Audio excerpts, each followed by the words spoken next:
welcome back to my YouTube channel. So back to the where we're at with the fiberglass do-it-yourself camper on the Gladiator. So if you watched the previous one, you saw I did how I built the rails, got them to match and fit the box. In this video, see how I took parts of the version 2, chopped it up to make the sides for this one, and then a different topper that I used for this one. There'll be some, it's a little, some segments are missing from this video, the following one, and the final one that will show how the back slide out were made, because I had ran over my previous iPhone with the Jeep and I lost a whole bunch of files because I hadn't put them up to the cloud yet. So it'll be a little bit of sporadic. Sometimes you might see something that should have actually been in the previous one. It's just the way the files fell into place. So I'm going to get those few up in the next couple of weeks. And so thanks for watching. The new topper, the new design is coming along. I guess this is version 3. First version just didn't like, so cut it up and used it on version 2. Version 2 is what previously was on the Jeep, and camped in it for several weeks, got me out to BC and back. So this is version 3, which will be better. Okay, so I've now put the top of from the Ranger cap on, and it looks okay. It's gonna give me the extra height inside. However, when I started putting a front corner back in, because it's narrower. The difference from here to up there is about 2 inches. So it really drew the corner in, which is going to actually put the corner quite in far. It's going to really just tilt the sidewalls. Not, this is quite exaggerated. It would still tilt the sidewalls quite a few. So what I'm going to do is remove that top tomorrow, and I've got another wider top, which should actually bring the top out to almost the rain gutters, because this is 54 wide, and it leaves me a couple inches on both sides. As you can see here, that's close to 3.5, 4 inches. And the other one's wider, but it's also longer. So I'm gonna put it up tomorrow. Okay, so put my larger top on. It's going to give me a bit more nose area for storage. That window eventually will come out and be filled in. It's hard to show you from the front. Let's see. It's on there sitting pretty level, and it's braced up right now with some wood.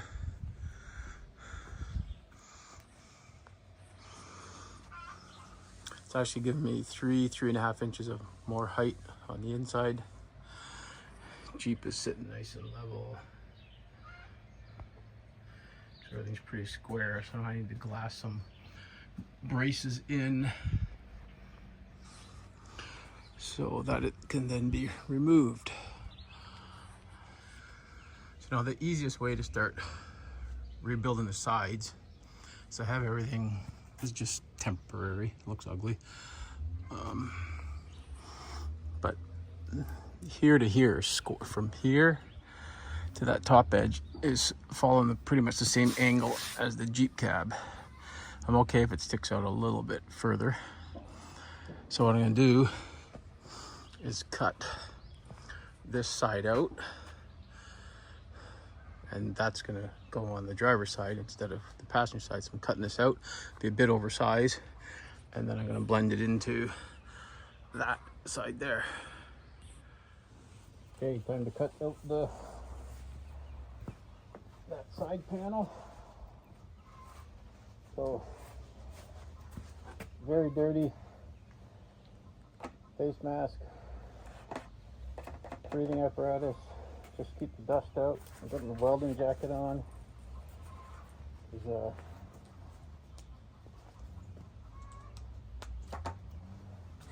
I'm using the super thin Maxim metal cutoff wheels, and occasionally they'll shatter, so safer the better. There we go. I need some hydro.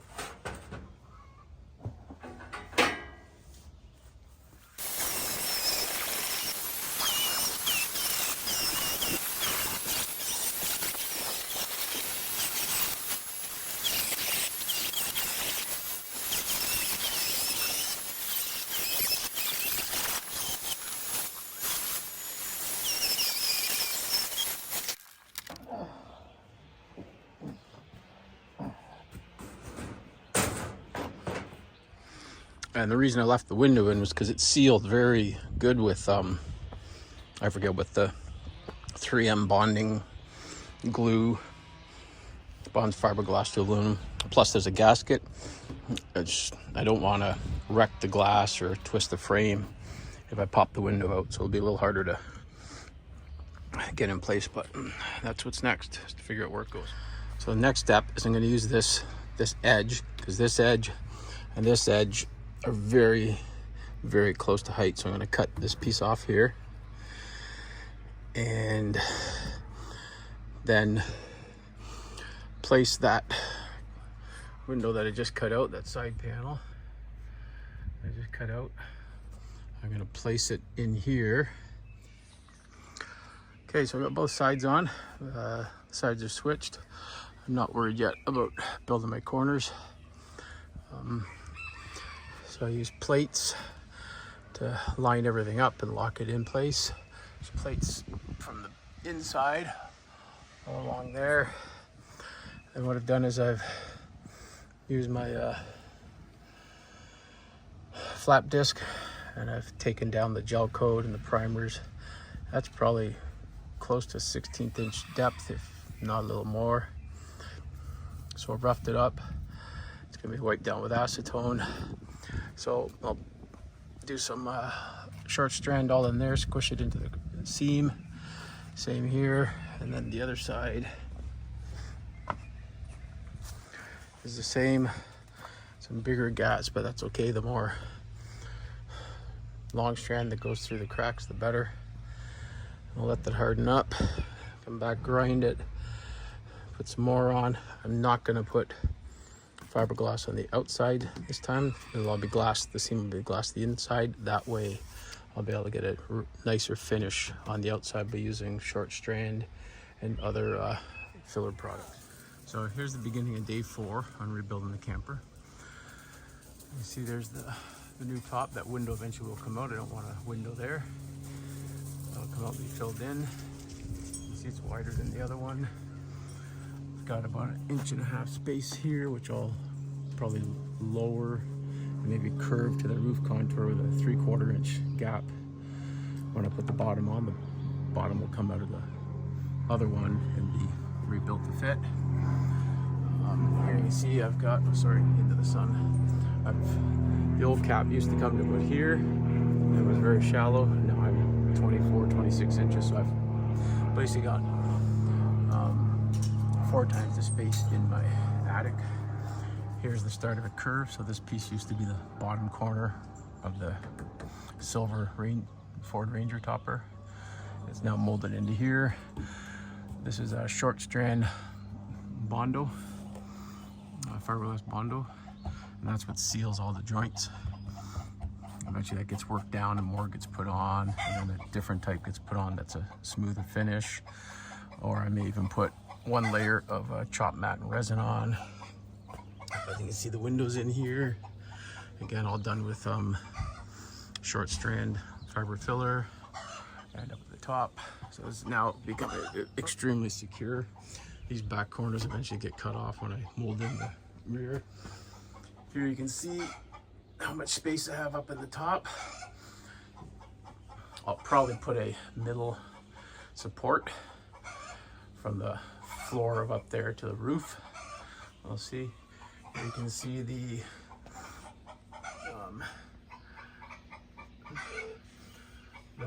short strand Bondo squeezing through the crack, so that seals it really good. Eventually that'll be all ground down and flat disced about 2 inches on each side of the crack, so I can put on 2 to 3 layers of fiberglass resin and chop mat. Same on the other side. This side is in. Just the window's not in. Again, there you can see all the filler. Here's a corner piece. Again, this used to be the corner, the other top, so there's a plate screwed in, and it's crazy glued in a few places. Some type of crazy glue and a kicker. I can't remember what brand I use. So the kicker, you put your crazy glue in, let it run down in the crack, and then hit it with the aerosol, and that instantly cures it. So it's on very solid. Again, that'll get all filled in. And so what I'm doing now is cutting off the old back. So I've got the window all out, the door all out, so I'm cutting off the old back. Gonna get that onto there. Then I'm gonna do all kinds of Bondo short strand to adhere everything. Then I hope by the end of today, this is coming off onto the workbench. Then I start doing all the final body work. Okay, so now I've got the back tail semi-secured. So I figure out, get the height properly, and then hold it up with, you can see some pieces of wood up there. They're screwed into it. And then, so then I clamp it, find my position, make sure this piece is level at the top, the same as the other one and the same as the tailgate. Then once I'm happy there, adjust it to height, then I screw it in, use some wood screws. So that's now secured in place. I'm happy with that. So what I will do now is I will cut a piece out of here, and then this will actually sort of snap more into the proper place. Then I'll use my plates and get to securing that in position. Then I'll have to cut this piece off, make a piece to go from here to there, hold it in place, and then cut some bigger pieces to fill in the gap. All right, 10 hours later today, so got some of the glassing done. Again, everything's just pretty rough looking. It's the final body work that brings it back to life, let's say. Part of the side panels in, one layer of fiberglass cloth with that top seam, one across here. So you can see how rough this is. Eventually this gets flat this down, use some body filler, actually be another layer of glass first. Put some glass up like here. So there's 2 big plates in behind. As you can see, all the screws holding the back in place. That will get another 1 or 2 pieces of cutout of fiberglass from pieces I have, and then that'll get adhered. I have 3 Worth bonding product that bonds fiberglass really well, so it gets all covered in there. Piece gets put in and then screwed in, adhered, and then body worked in. Be quite a bit of work to figure out the top. Right now it's just a couple of fence boards holding it in position. Corners are starting to be worked on. Then the only thing that really cracked from the old one, taking it apart, was this. That's no problem, that's gonna all blend in eventually. And then on the inside, there's some of the fiberglass work is started. Down there, a couple layers on the outside here. This corner started, and then I put in the old back window, which will eventually come out, but I needed that whole cross piece attached in to keep everything square for when it gets moved off the Jeep in a few minutes. So again, you can see how plates are used. A big corner here, that'll be worked with other pieces I have. That's glassed in across the bottom in a few spots. And then There's a fence board with, this is screwed into that. This is all screwed together, holding the roof where I want it. Okay, so this part is always fun when I do it by myself. So that topper has to go onto those tables. So first thing I'm gonna do is pull the Jeep forward, get it off the leveling blocks. Then I back it up to the tables. I use logs or big fence boards and roller pipes, and you'll see. And hopefully it doesn't fall off or break, which it shouldn't. I've done this a few times with the previous one. All right, we'll see if this works. So you can see it's propped up. It's got 2 roller bars and then 2 large posts. So I'll be inside, and as I roll it back, the weight of this roller will push these down, and then it rolls off quite quickly onto the table, and I'm inside guiding it. The biggest problem is sometimes a roller will fall off the end. Actually, it shouldn't happen this time, but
so at the end of this video, that pretty much shows how most of the assembly was done, or how I get to certain stages. It never looks fantastic as I'm building it. So thanks for watching, and the next video pretty much finishes the whole cap off. Again, there's some bits and pieces that are missing, and so again it's a little bit sporadic, but it gets to the point where we now go on to building the backslide, which gave me more room for sleeping. And you'll see that the final video will be a very short one, because there's very few clips of that I could explain as we go along in that one. So thanks for watching.